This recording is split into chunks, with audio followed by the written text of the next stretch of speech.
यीशु मसीह के कीमती नाम में मैं आप सभी का अभिवादन करती हूँ और इस संडे सर्विस में जो इवेंशन मिनिस्ट्री की तरफ से मैं आप सबका स्वागत करती हूँ। You are watching Benson TV. I am Professor Benson James. The title of today's message is God is able. और आज के जो जो सुसमाचार है, मैसेज है, उसका जो शीर्षक है वो है कि परमेश्वर योग्य है। Two blind men approached Jesus Christ for a miracle healing.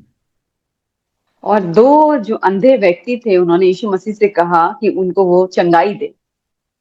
Jesus asked them, Do you believe I can make you see? और यीशु मसीह ने उन दोनों व्यक्तियों से पूछा, क्या तुम विश्वास करते हो कि मैं तुम्हें दृष्टि दे सकता हूँ? They told Jesus they believed that Jesus could heal them.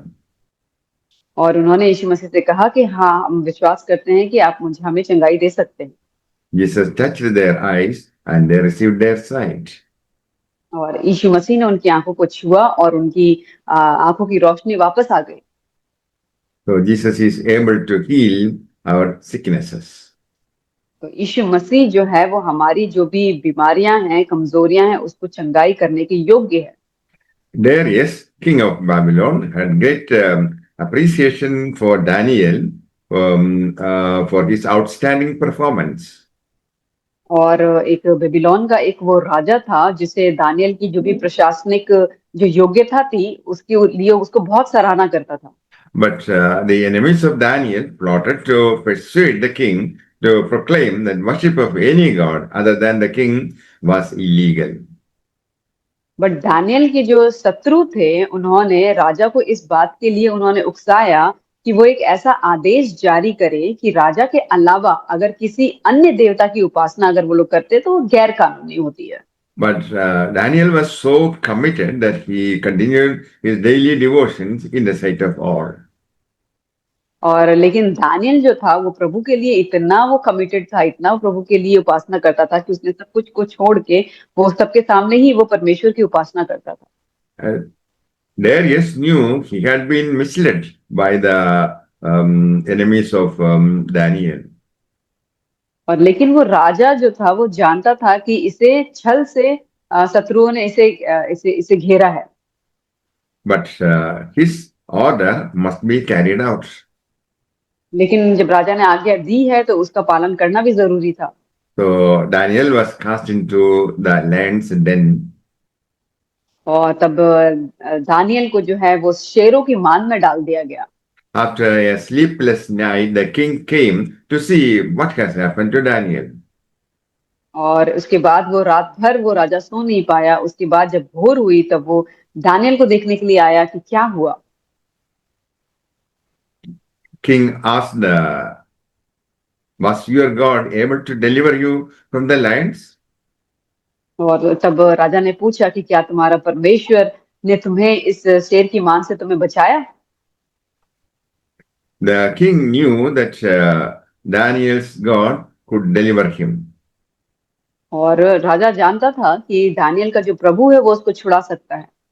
Have faith in God who can do the impossible in your life. और आप जो परमेश्वर के ऊपर भरोसा रखें क्योंकि वो खुदा जो है वो आपके जीवन के असंभव काम को कर सकता है।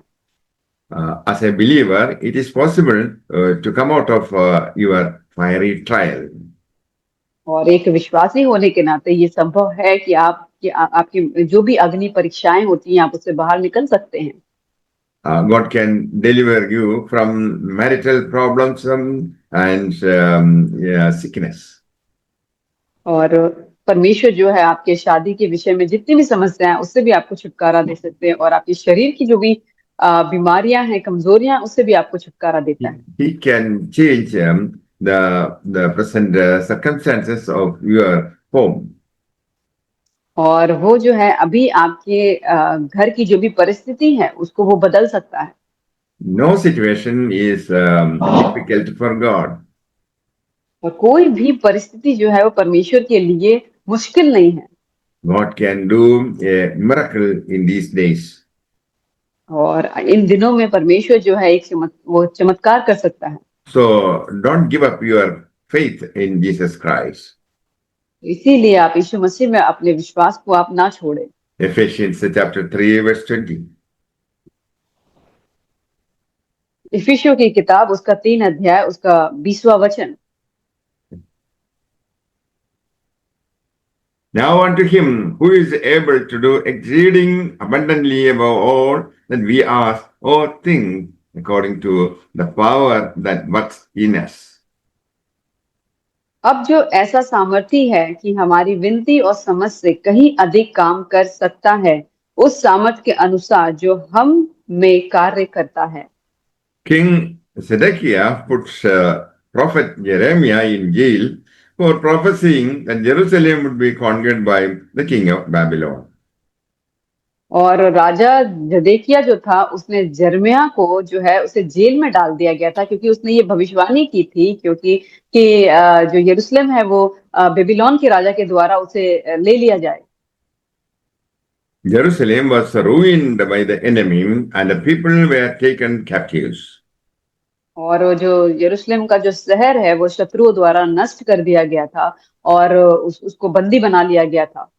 In that hopeless condition, Jeremiah prophesied that the day would come that Jerusalem would be built again and safe from all attacks.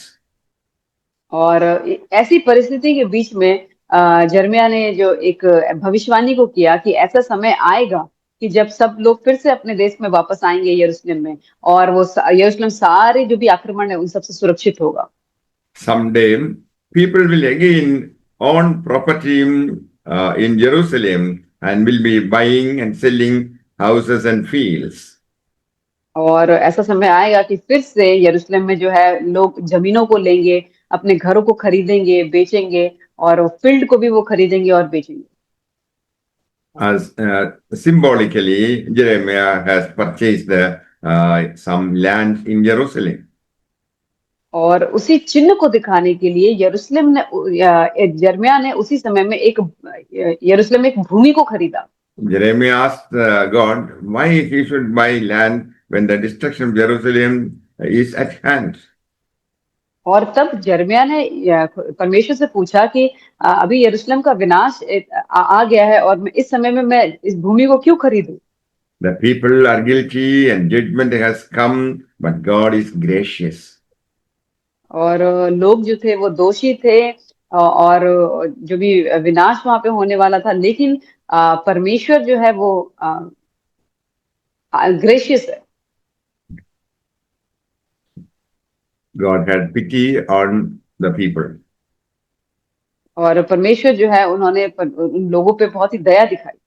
Later on, God will restore his people to the land from which he dispossessed them.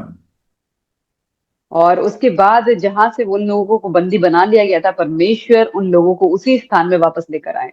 Therefore, Jeremiah's purchase certificate or sale deed is God's promise of restoration.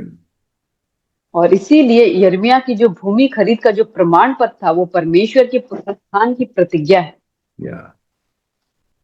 Jeremiah chapter 32 verse 17. और यिर्मयाह उसका 32 अध्याय उसका 17 वचन। Lord God, behold, you have made the heaven and the earth by your great power and stretched out arm, and there is nothing too hard for you. हे प्रभु यहोवा, तूने बड़ी सामर्थ और बढ़ाई हुई भुजा से आकाश और पृथ्वी को बनाया है, तेरे लिए कोई काम कठिन नहीं है। May the Lord bless you all with these words. Amen. परमेश्वर आपको इन वचनों के द्वारा आशीष करे। आमीन।